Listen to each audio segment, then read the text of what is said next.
Bienvenue dans Postscriptum, chronique d'une réflexion qui s'annonce par GDX. Bonjour à vous.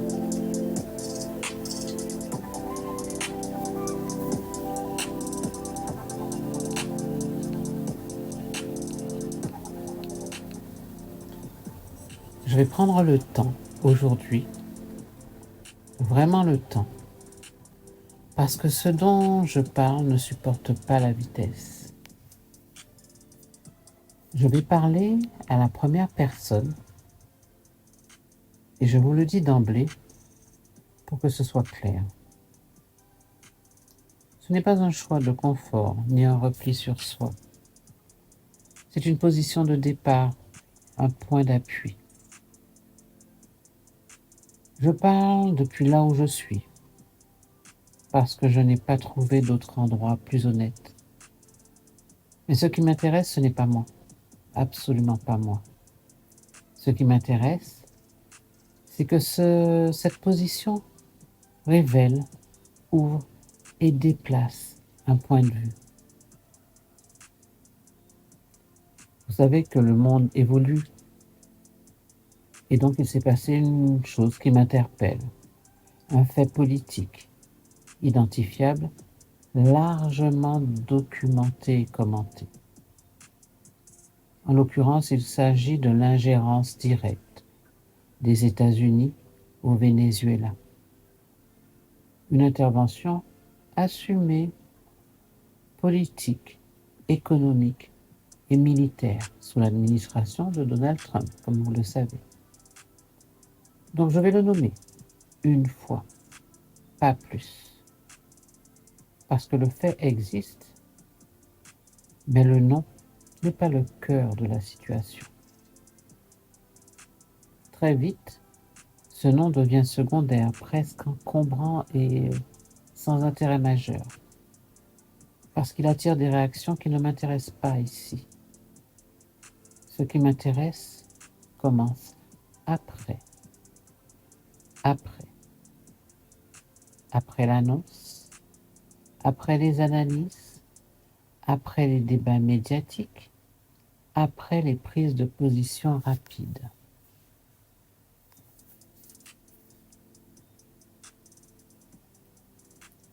Ce moment où l'information est déjà passée, mais où quelque chose continue malgré tout à travailler.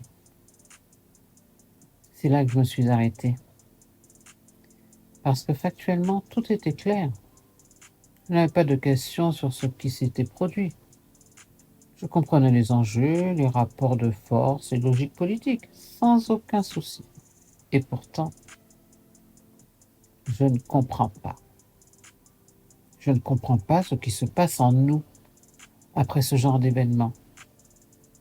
Je ne comprends pas ce qui se déplace silencieusement, sans bruit, tranquillement, doucement. Je ne comprends pas. Je me suis surprise à constater une absence de choc.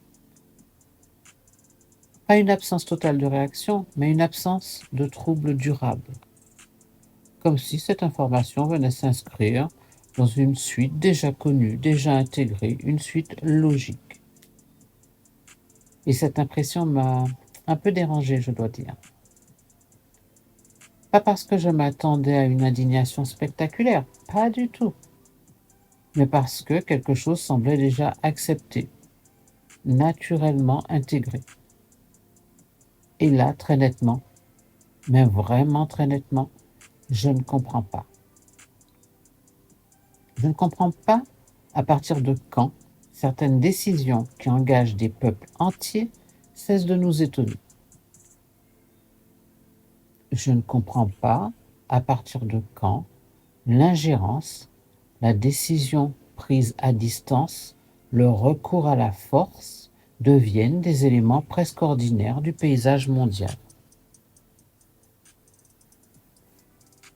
Je ne dis pas que cela n'a jamais existé, pas du tout. Je dis que notre manière de l'accueillir a changé. Et ces changements-là, je ne parviens pas à les normaliser intérieurement. Je n'y arrive pas. Il faut savoir que je ne parle pas ici de morale, je ne parle pas de jugement, de condamnation, de distribution des responsabilités. Pas du tout. Je parle de seuil psychique, de seuil d'attention. Dans nos vies ordinaires, nous savons très bien reconnaître ces seuils. Nous le savons très bien.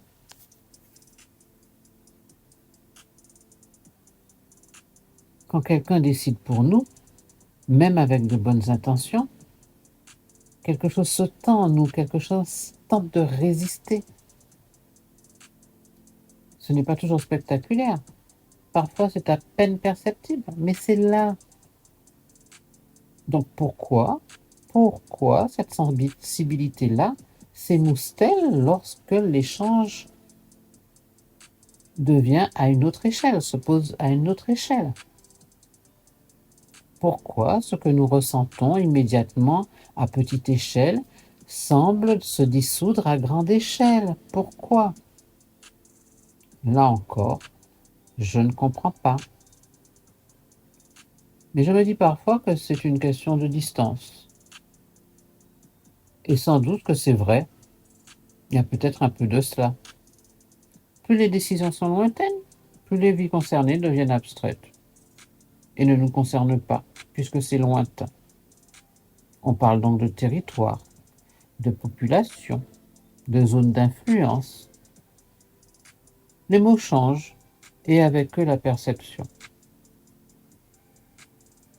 Mais même en tenant compte de cela, je ne parviens pas à me satisfaire de l'explication, vraiment pas.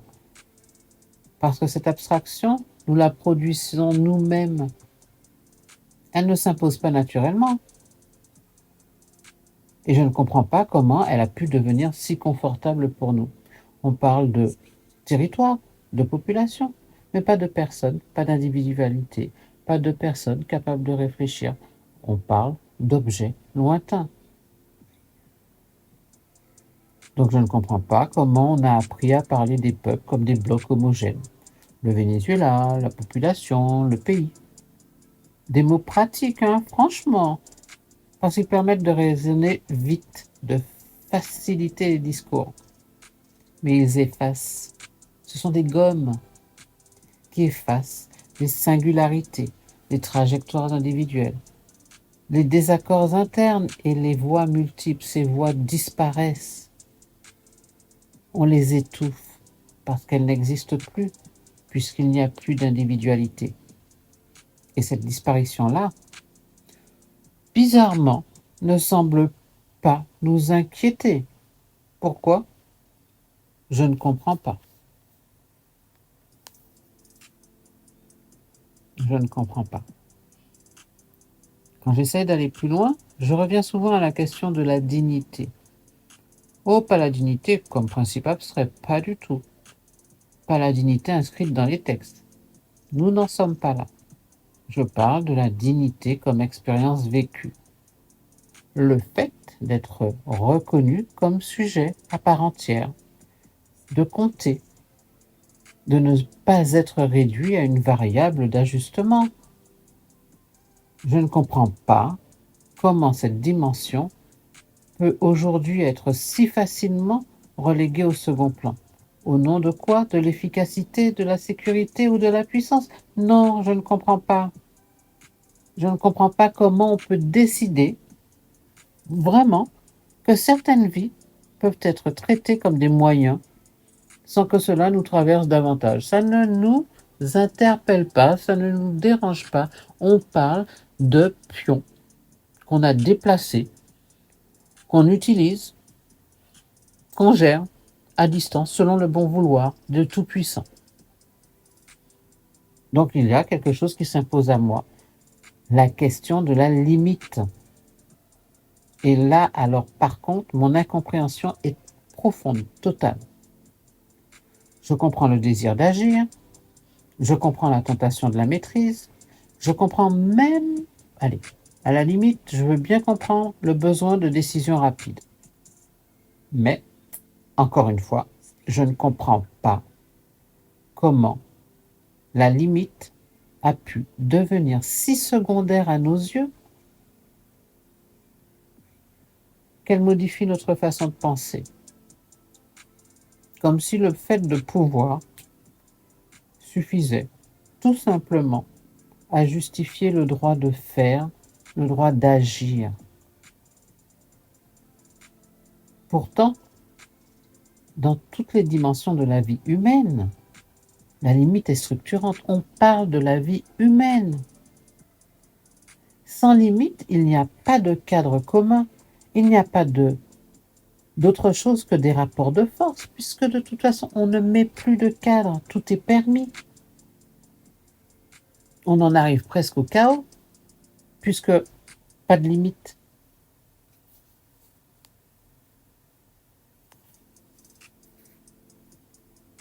Le chaos, l'absence de limite. Et franchement, je ne comprends pas ce glissement et ce risque que nous prenons. Parce que nous acceptons collectivement, tous ensemble, ce que nous refusons instinctivement dans nos relations avec nos proches. Par moments, j'essaie de me donner des explications. Comme vous essayez également de vous donner des explications, je le sais. Et je me dis que c'est de la fatigue, du ras-le-bol, une saturation, parce que le monde est devenu trop complexe, trop instable, incompréhensible. Nous n'avons pas la compréhension du monde dans lequel nous évoluons. Nous sommes sans cesse exposés à des crises, des conflits, des urgences, des dysfonctionnements. Et cela crée un état de fatigue. Et dans cet état de fatigue, les décisions tranchées rassurent et nous donnent l'illusion qu'il y a une direction, qu'il y a des décisions qui sont prises pour notre bien-être, pour nous soulager, pour nous accompagner dans notre évolution. Et je comprends ça, je comprends que nous ayons besoin d'être rassurés, c'est très humain. Moi aussi, je ressens ce besoin d'être rassuré. Malgré tout, cette explication ne me suffit pas entièrement. Elle ne fait que me voiler la face, me faire me voiler la face.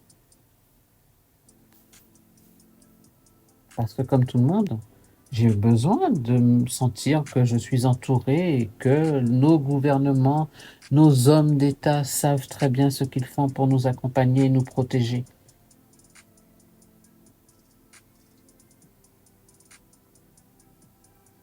Mais parce que la fatigue pourrait aussi conduire malheureusement à plus de prudence et plus de retenue et à plus de lenteur.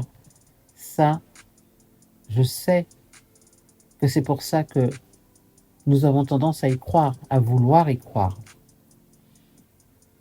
Mais malheureusement, souvent, nous le voyons de plus en plus, elle conduit à l'inverse. Et là encore, je ne comprends pas. Je ne comprends pas. Il y a aussi cette usure de l'empathie. Ce n'est pas une disparition totale et brutale, c'est une érosion lente. La souffrance devient lointaine, on la médiatise, on la chiffre, et nous faisons ce que tout humain fait, se protéger. Nous nous protégeons, parce que parfois c'est nécessaire à notre survie. C'est nécessaire à notre équilibre psychique. Mais à quel moment cette protection devient-elle une coupure au monde, une coupure à l'ouverture, à la communication? À quel moment cessons-nous de ressentir ce qui devrait encore nous alerter? À quel moment entrons-nous dans une espèce d'insensibilité? Oui, moi aussi je le constate, tout comme vous. Je le ressens, tout comme vous. Mais je ne comprends pas où se situe exactement ce basculement. Je cherche, mais je ne trouve pas. Peut-être vous avez l'information, peut-être pourrez-vous me la donner. Parce que là, je m'interroge en toute sincérité. Ce que je perçois à travers cet événement comme à travers d'autres, c'est un climat de durcissement, de simplification, de décisions rapides qui semblent préférables aux questions lentes. D'où ce que je vous disais au début, ça ne nécessite pas de la rapidité, juste un temps posé.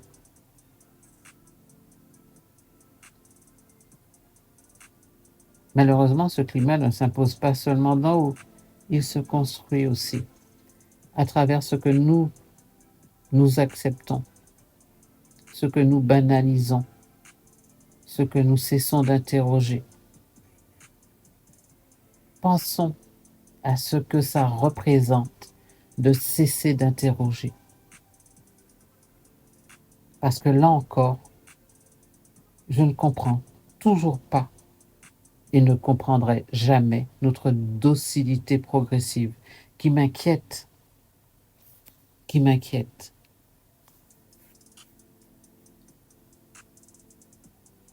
Si je reviens sans cesse à cette phrase « je ne comprends pas », ce n'est pas par faiblesse, c'est presque l'inverse.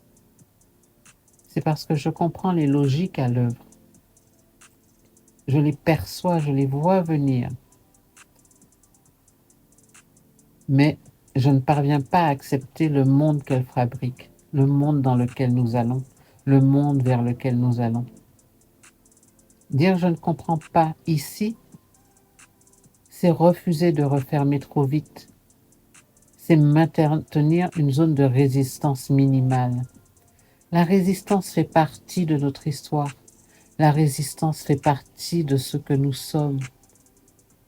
Nos ancêtres se sont battus, ont résisté pour exister, pour que nous ayons le droit de vivre ce que nous avons vécu pendant des années et que nous sommes en train de perdre au fil du temps. Nous repartons sur une base alors que nos ancêtres se sont battus pour nous donner la liberté. Je répète, dire je ne comprends pas, c'est refuser de refermer trop vite et c'est maintenir une zone de résistance, une zone où la pensée peut encore circuler, où quelque chose peut encore être déplacé.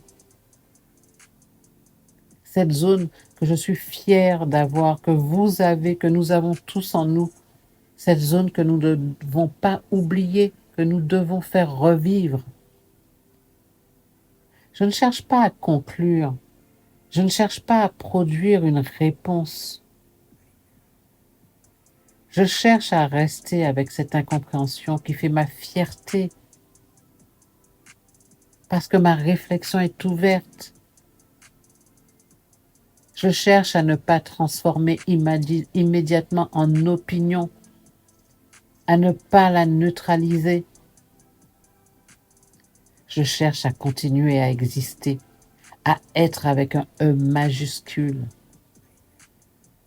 Peut-être que cette incompréhension est précieuse. Je pense qu'elle l'est, assurément. Peut-être qu'elle signale un point de tension qui mérite d'être habité. Je pense qu'il mérite absolument d'être habité, absolument.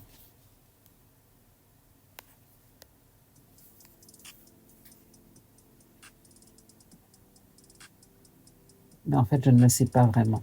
Je ne le sais pas encore. Parce que nous devons savoir en commun. Ce n'est pas à moi de savoir, c'est à nous de savoir. Ce que je sais, par contre, c'est que je n'ai pas envie de m'habituer trop vite. Je n'ai pas envie que tout devienne évident. Je n'ai pas envie que l'inacceptable devienne simplement ordinaire. Et tant que je peux dire je ne comprends pas, il reste un espace, il reste un espoir. Un espace fragile, certes, mais un espace vivant. Et c'est depuis cet endroit-là que je tiens à vous parler. C'est depuis cet endroit-là que je voulais prendre ce temps d'être avec vous et de partager avec vous. en toute sincérité, ce n'est pas une réflexion posée arbitraire, c'est une ouverture à la pensée, c'est une ouverture à l'existence que je tiens à partager avec vous. Et c'est pour ça que je vous remercie d'avoir été là. Je vous remercie d'avoir partagé cet espace avec moi. Un espace qui me permettra, grâce à vous, d'ouvrir mon horizon et d'ouvrir ma pensée, d'ouvrir ma réflexion et qui me permettra donc d'exister et qui me permettra donc d'être. Et pour continuer ce chemin, on se retrouve très bientôt dans Postscriptum, chronique d'une réflexion qui s'annonce pour continuer le chemin ensemble. Merci à vous. C'était Postscriptum avec la voix de GDX. À bientôt.